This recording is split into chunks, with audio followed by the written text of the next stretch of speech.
রনি ভাই, হ্যাঁ ভাই। কি অবস্থা ভাই? এদি বোর কান দুট গিয়ে বসছেন, ঘটনাটা কি? ভাই কান ধরবো না, মনে করেন যে শীতে বুঝছেন কি, শীত দেখলে আমার ভয় করে, লেগে বোর কান ধরছি। ও আচ্ছা, আপনার বউ তো দুইটা তাই না? হ্যাঁ। আপনি তো মেয়া দুই বিয়া করে পুরা গ্রামের মধ্যে হুরস্ত করে ফেলাইছেন। এই ভাই বিয়ে না করলে তো ভবিষ্যৎ টাকা বিয়ে করে আনছি। দেন কি বোর কান ধরবেন, নামবেন না? না আমার ভালো লাগতেছে ভাই, বোর কান নামেন নামেন নামেন, পরে আপনার ভাঙিয়ে দিতে নামেন। নামাজ। অবি নামান নামান, দেখে নামেন, আস্তে এই আস্তে এই যে ফারলো। এই আস্তে, ওইটা গেলে মেয়ে আত্ম ভাঙিয়ে যাবে শীতকালের দিন।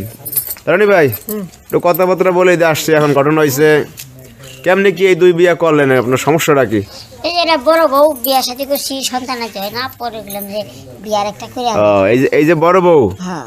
আচ্ছা আচ্ছা ভাবি, এখন সমস্যাটা কি? কন এই দুইটা বিয়া করতে গেলেন কেন? সমস্যা মানে আবার কি? একটু মিষ্টি করে দেন। আচ্ছা ভাবি, এই যে আপনার জামাই যে দুইটা বিয়া করলো, মানে সমস্যাটা কি একটু বলেন তো দর্শকদের।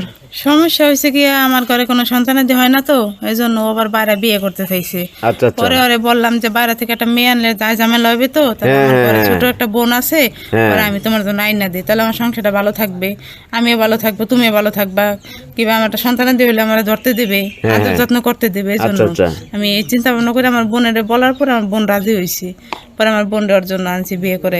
বুঝতে পারছি, মানে দেখা যায় কি আপনার যেহেতু সন্তান আদি হয় না, না আপনার স্বামী আরেকটা বিয়ে করতে চাইতে আছে, যদি অন্য জায়গা থেকে বিয়ে করে ওই সতীনের লাগে আপনার বুনবে না, বনবে না, আবার যাই ঝামেলা করবে, যাই ঝামেলা ওই ঘরে আমারে বাইরে করে হ্যাঁ দিবে। হ্যাঁ, ওই ঘরে সন্তান আদি হইলে আপনারা পাত্তা দেবে না, হ্যাঁ এই জন্য আপনার বের করে দেবে, দেখা যায় আর সন্তান ধরতে দেবে না, আবার ও নিবেও, দেখা যায় কি তখন ওই বউরে ভালোবাসবে। হ্যাঁ এই জন্য আমার বোন আনছি। তো এখন ঘটনা চাই যে আপু, আপনার বোনের ঘরে যে আপনি সতীন হয়ে আসলেন, এটা কি আপনার ইচ্ছায় আসছে না জোর জুলুম করে দিছে আপনার বাপ মাই? না না, জোর জুলুম না, আমার ইচ্ছাতে আসছি, কারণ আমি চাই না যে আমার বোনের সংসারটা নষ্ট হোক, মানে সব দিক দিয়ে বিবেচনা করে আমি নিজেই বিয়ে করছি। এখন কি ভালো আছেন? হ্যাঁ ভালো আছি। রনি ভাই, হ্যাঁ ভাই। এই নিচে নামেন দিন, নামেন। নিশানা মো। নামেন নামাজ দিন। যাও দুজনে মিলে। ওরে শালা, কেমনে নামলাম? জান শোনেন রনি ভাই, হ্যাঁ ভাই। বিয়া তো দুইটা আপনার, এখন শ্বশুর বাড়ি কেমনে কি যান বলেন তো? শ্বশুর বাড়ি মনে করেন যে দিনের একবার নিয়ে যায়, এক কামে মনে করেন যে দুই কাম ফয়সালা হয়ে যায়। তাই এই যে বাজার ঘাটে বিভিন্ন মানুষ কথা বলতেছে, কয় রনি তো দুই বিয়া করে গ্রামের মধ্যে পুরো হুরস্ত করে ফেলাইছে। ওই আর কি জীবনে পারবো না, কি দুইটা বিয়ে করবো না, হেলে মনে করেন আমার খুশা মারে। কয় রনি এখন এই করলে কান্দে উঠ গিয়ে বাজার ঘাটে যায়, শ্বশুর বাড়ি যায়, বিভিন্ন জায়গায় যায়। আমার ব্যাপার, আমি কান উড়ে যাই নাকি গাড়ি উঠে যাই, এটা ওকে মাথা ব্যথা করে খায়।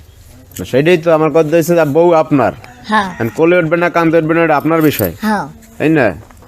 রনিবের বয়স যেন কত বললেন? 48 চলতেছে। ও মাই গড, 48 বছর বয়স আপনার, এত বয়স তো আগে হয়েছে। বয়স মনে করেন আগাক, সমস্যা না, আমি আর না আগা দিয়েছি। কি বিয়ে শাদী করবেন আর নাকি চিন্তা না ভাই, ভাবনা কি? দুইটাই মেলা হয়েছে, আর কি দরকার নেই, দুইটাই যথেষ্ট। তো যাই হোক, অনেকদিন পর আইলাম রনি ভাই, আপনার দেখতে আইলাম যে আপনি এই বাবিদের লিয়ে কেমন আছেন টাছেন। আলহামদুলিল্লাহ, আপনাকে দোয়া আশীর্বাদ, আল্লাহ রহমতে ভালো আছি। তো রনি ভাই আজকে আসি, ভালো থেকে না, ঠিক আছে। অন্য একদিন আসবো।